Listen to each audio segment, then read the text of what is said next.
Hello, today is April the 13th, 2025, and we are now in chapter 10, verse 22 of Proverbs.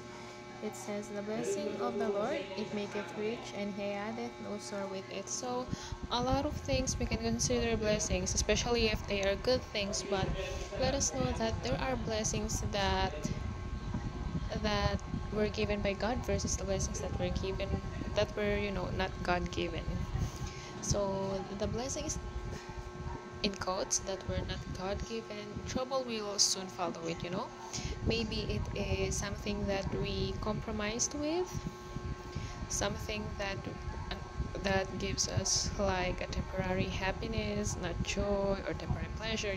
Those are the blessings, quote unquote, that were not God given. Whereas the blessings of the Lord, it maketh rich. It maketh rich. It doesn't necessarily mean that it is beautiful, instant that it is instantly beautiful, because a lot of blessings of God comes from like after the trials or the problems, after we conquer them by his grace. So these are the blessings of the Lord. It make it rich, especially spiritually, and the most important thing, he addeth no sorrow with it. So it is not something that we will later regret about. It is not something like that. It is something that we think for later.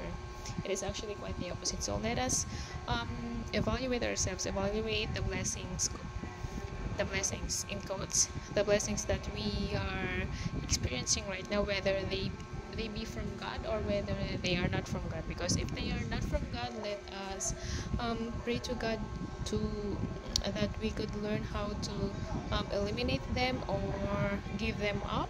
And if they were from the Lord, let us thank the Lord and let us give all the glory to Him. So I think that's it for today. Thank you.